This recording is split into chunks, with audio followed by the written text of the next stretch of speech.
Today we're going to examine the crimes of the Miramichi monster. But before we get started, welcome to True Crime with Maneater. If you love all things true crime, including missing person cases, cold cases, and just the strange happenings of the world, you've come to the right place. If you'd like to support the channel, be sure to subscribe and turn on alerts so you never miss video upload. Let's get started.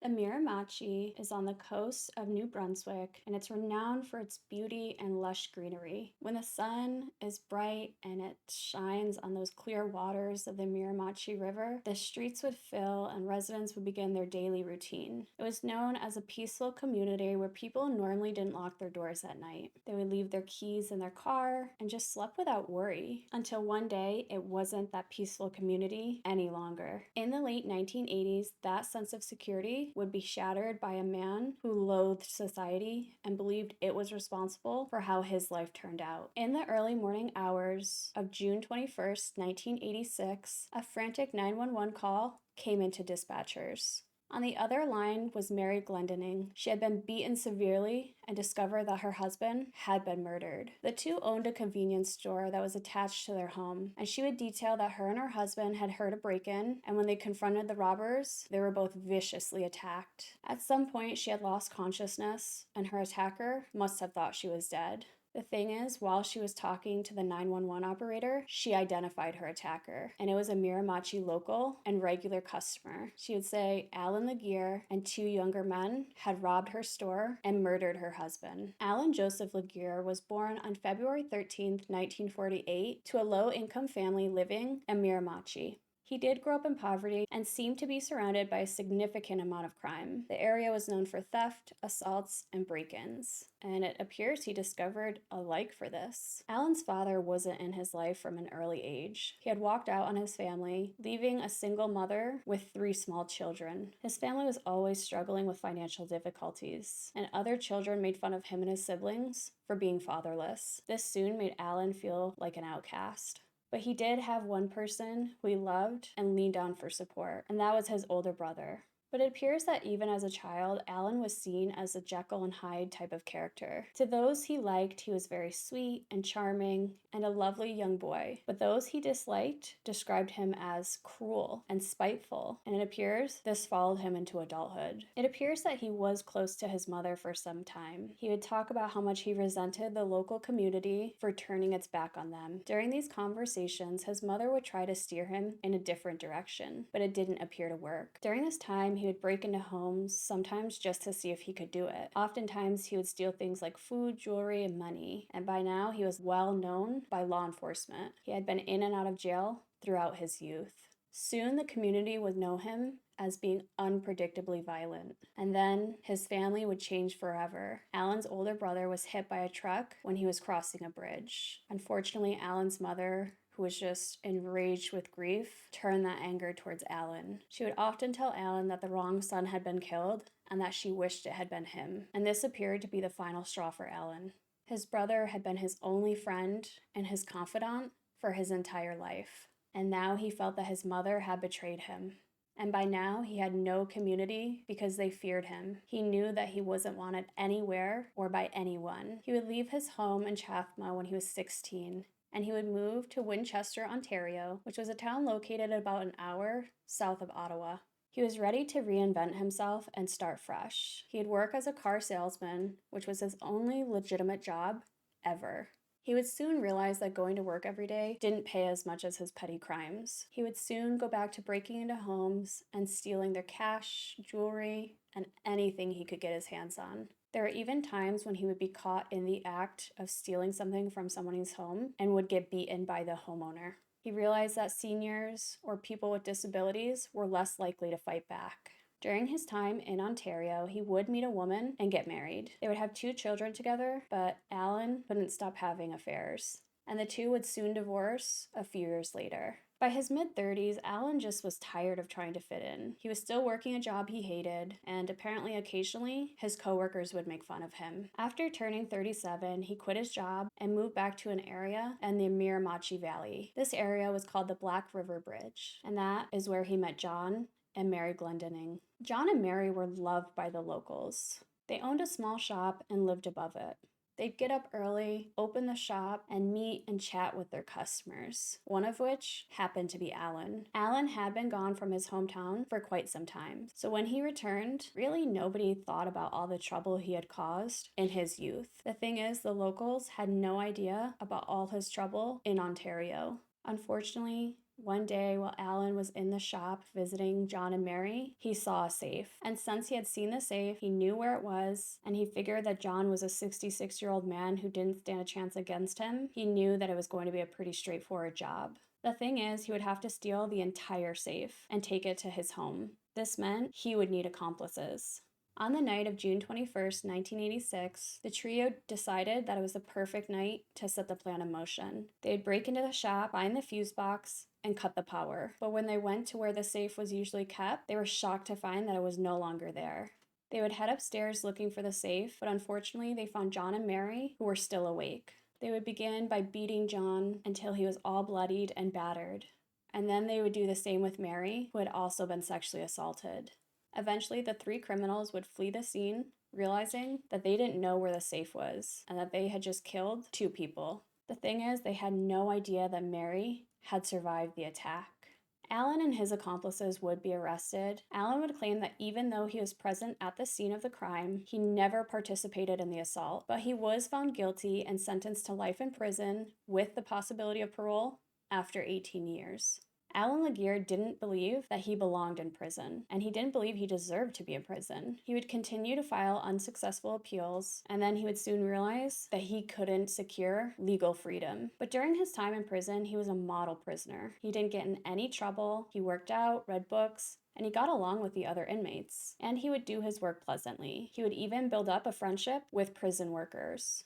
On May 3rd, 1989, Alan was escorted to the University Hospital in Ontario. It appears that he had a nasty ear infection, but no one knew that Alan had secretly done this on purpose. Although there are different accounts, many said that he would poke his ear with metal objects and would even pour his own urine into his ear to make the infection worse. Once at the hospital, Alan would ask to use the washroom. The guards didn't see it as an issue because he was still shackled at the hands and feet. They let him go unsupervised. And this is when Alan took the opportunity to put his well-thought-out plan into action. During his time in prison, Alan had fashioned a piece of metal into a handcuff key and had hidden it on himself for this day. Alan had also taken a metal antenna from a prison-issued TV set, which he also concealed on his body. While the guards waited by the door, Alan asked them for toilet paper. This was to give himself enough time to unlock his handcuffs and shackles. He would take the antenna, which he fashioned into a shiv, to threaten the guards before making a run for it. It appears the guards didn't have any weapons on them. All they had was pepper spray, and of course they didn't do that because they were in a hospital. Alan Laguerre booked it. He ran through the hospital and out the door. Of course, guards are chasing him at this time, but he was outrunning them. Outside of the hospital, a woman known as Peggy Olive was exiting her car when she was pushed back into it by Alan. He would hijack the car and kidnap her. He would order her to drive, and of course, she did as she was told. Eventually, he would allow her to pull over and get out of the car. He assured her he wouldn't harm her. He then thanked her and took off in her car. And he would soon dump the vehicle outside of Moncton. And then suddenly, a string of crimes would begin to happen. On May 7th, he was suspected of attacking a man named Max Ramsey, who was found beaten after his car and wallet were stolen. The vehicle was later found in a neighboring town. On May 10th, a woman's home had been broken into, and she found that all her jewelry was gone. But by this point, police had set up roadblocks, officers were roaming the streets, and helicopters were surveying the area from above. Although the manhunt was on, Alan Laguerre was nowhere to be found. On May 29th, less than 4 weeks after his escape, Alan broke into a small convenience store owned by Annie Flam, who was 75 years old, and her sister-in-law, Nina, who was 61. He first found that Annie was alone and demanded money from her. He would tie her up and beat her repeatedly with a blunt object in the face. He would break her jaw. He would then sexually assault her before hitting her in the head one final time. At this point, Nina had woken up to check on her sister. Alan would beat and rape her too until she faked losing consciousness. Alan assumed she was dead, carried her to a room, and tucked her into bed. He would set the house on fire and stand outside watching the fire consume the home. Nina would notice that the house was on fire, so she ran out the door, but unfortunately, Alan was still there, and he would push her back inside. When firefighters and paramedics arrived on scene, they found the body of Annie and unconscious Nina. They would pull Nina out in time, but she did have second-degree burns on 70% of her body and had to be kept on a respirator. When investigators were able to question her, she told them that her attacker had a chain around his waist and was rambling about how society had failed him. Police realized that the chain around the waist meant one thing: the culprit had been an escaped prisoner. The thing is, at the time, there were 2 more fugitives, other than Alan, on the run. 2 brothers, David and John, escaped from prison on May 22nd, but the police shortly found them in a hunting camp. And after being questioned about the Flam murder, they were eliminated as suspects, which meant that Alan was now their prime suspect. On June 1st, Joe Irving chased an intruder who tried to break into his house through multiple yards before losing him. And then the following day, a Chatham contractor found a pair of glasses very close to where Irving had lost track of the intruder. An officer would come, take the glasses. There, they would confirm that they were the same style, size, and prescription that Alan was wearing when he escaped prison. The glasses, a knife used to stab Alan Laguerre in prison, and a hair sample taken during his booking were all compared to a semen sample taken from one of the victims when DNA testing began for the first time in the fall of 1989. During this time, Alan continued stealing and ditching one car after another, and along the way, he'd break into homes and steal whatever he could. On September 30th, a man was shot in the back by a shotgun, and on the following day, a couple were beaten in their home. Authorities knew that Alan Laguerre had been committing these crimes. Even worse, they took place near a police station, and they knew he was the only one bold enough to attack people that close to a police station. Around that time in October, the Supreme Court of Canada had shut down another appeal attempt for Alan. They would say they couldn't provide a ruling when the accused was unlawfully at large. And strangely enough, Alan really thought that he could win this appeal. A psychologist at the Atlantic Institute referred to him as a classic psychopath. He had no remorse and thought he shouldn't be incriminated or imprisoned for anything he did, as he felt it was the community who should be blamed. And then Alan would strike again. Sisters Donna and Linda Dugney, both in their 40s, were murdered in their home, which was later set on fire. It appears Alan would take out the light bulbs, disconnect the telephone lines, and pick the lock at the back door. He would then tie up Linda and make her watch as he raped and tortured her sister Donna until she died. Autopsy results would show that he had cut the skin on most of her face and beat her on the head with such force that it caused a blood vessel in her brain to erupt. And then he would do the same to Linda after making her watch everything he had already done to her older sister. Unfortunately, when police found the bodies, they had a hard time distinguishing who they were. Officers would soon realize that this was Alan's signature, and he was leaving behind a trail of destruction and mayhem. By now, Miramichi was in a total panic. People stopped going out, and traffic would nearly diminish. People were now getting security systems installed and lights just to deter anybody who could potentially make them a target. The community was so afraid that Halloween was canceled. Police didn't want anybody out on the streets roaming around in masks because they knew that Alan was going to strike again. Because Alan Laguerre knew the Miramichi area well, police felt like they were basically chasing a ghost. He just lurked in the shadows, would commit a crime, and then would go unseen. He was able to slip under the radar and commit one crime after another. Everyone was feeling helpless. On November 14th, Roman Catholic priest James Smith left the Miramichi Hospital at around 5 p.m. and went to the rectory where he lived. At 9 p.m., a neighbor saw him standing on his patio, looking as if he had heard something. That was the last time anyone had seen him alive. The following day, the priest was supposed to hold a service, but he failed to show up, and people instantly grew concerned as he was very punctual and never missed a service. They would head to his house to check on him. And even police officers would soon describe this crime scene as a scene from hell. Blood was everywhere. Unfortunately, Father Smith had had a massive cut on his chest. His eyes were gouged out, 3 teeth were broken, and someone had tried to rip out his tongue. An autopsy report revealed that his ribcage had been separated from the sternum, which meant that whoever killed him had stood on his chest with both feet and jumped up and down forcefully. And police would soon realize that the killer had spent the night at the father's home after committing his crime. He would eat, wash his boots, put plastic bags on his feet to keep them dry, changed his bloody clothes, and even answered the phone. He would tell the caller that they had gotten the wrong number. They would uncover plenty of DNA and hair samples, which were confirmed to be Allen's. They would also find bloody footprints that led them to the garage, and there they would discover that Father Smith's car had been stolen. They would track the car to a train station where a cashier told them that a man matching Allen's description had purchased a ticket to Montreal. So police would immediately contact Quebec authorities and told them to stop the train and search the passengers. They gave them Allen's mugshot and told them to check for a tattoo of an eagle on the right forearm. One passenger did come slightly close to this description, yet he appeared to be much smaller and clean-shaven, and his hair was shorter. This passenger would tell them that his name was Fernando, and when they said, "Roll up your sleeve," there was no tattoo, so they let him go. However, that man was in fact Allen Laguerre. He had lost weight as a result of being on the run, and unfortunately, the police had gotten something wrong in the description. That eagle tattoo was actually on his left arm. Yet again, Allen Laguerre had slipped through police officers' fingers. Crime Stoppers now put out a $50,000 reward for any information leading to his arrest.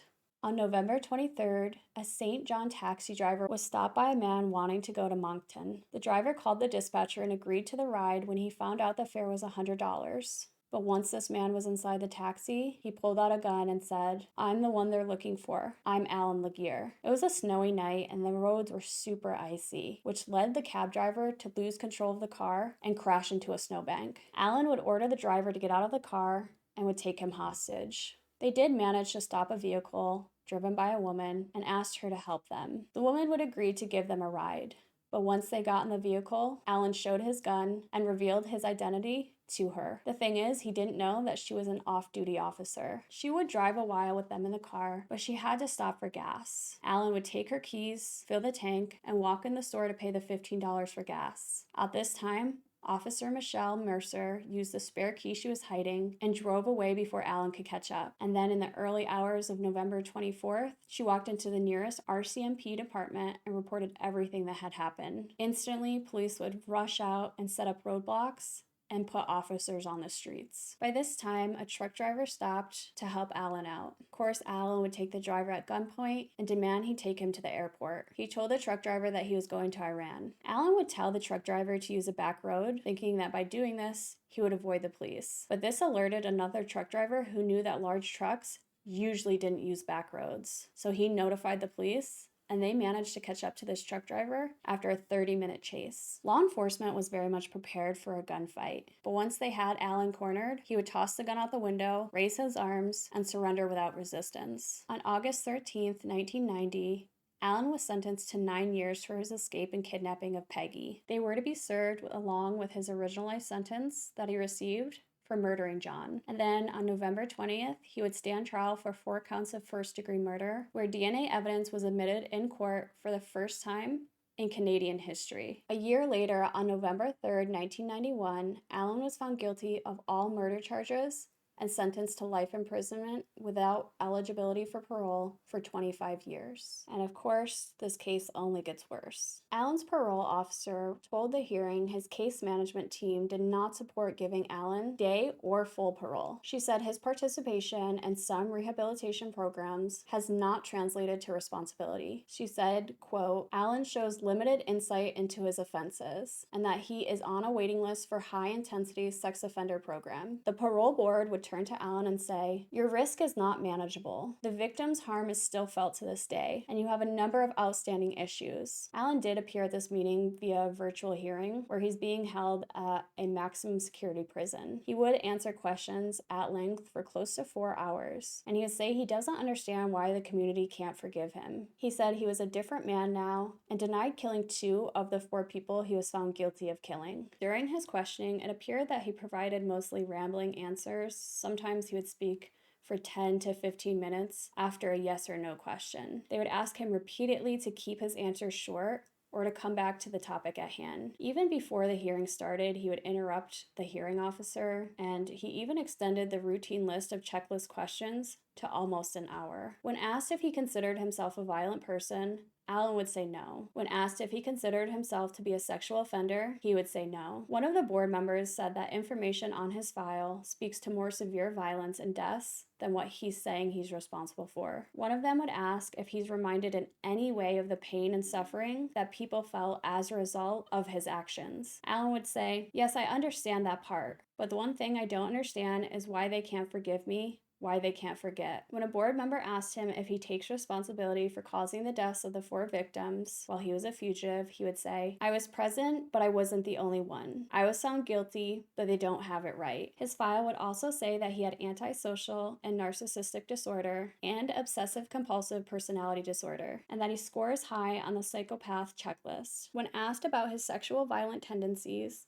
Alan said that female prison employees aren't afraid of him. "I'm not like that," he said. But the board would bring up that, contrary to what Alan was saying, there had been issues with the female staff, including the fact that he had fixation on a staff member whom he'd sent poetry and handmade cards to. They would give a decision to the board, and they said that Alan remains an untreated sexual offender and violent offender. This is about risk and public safety, and when we make a decision, the board needs to consider everything in your file, the positives and negatives, and weigh everything. A parole board spokesperson would say that because Alan is serving a life sentence, he will always be supervised by correctional officers for the rest of his life, no matter what the board decides. Life means life, whether the offender is incarcerated or supervised by the community. Technically, Alan is eligible for day parole since November of 2012 and for full parole since November 2015. I think that Alan saying that he doesn't understand why the community basically can't forget and forgive says a lot about him. He is not remorseful for his actions, and in fact, he blames everybody but himself. Although Alan is in his 70s, I firmly believe that if he's released, he will continue his life of crime, and he'll do so without any remorse. But that's it for today, guys. If you like this video or any other video on my channel and want to support, be sure to subscribe and turn on alerts so you never miss a video upload. If there's a case you'd like me to cover, pop in the comments below, and I'll be sure to get to it. In the meantime, check out some other videos on my channel while you wait for the next upload, and I'll see you then.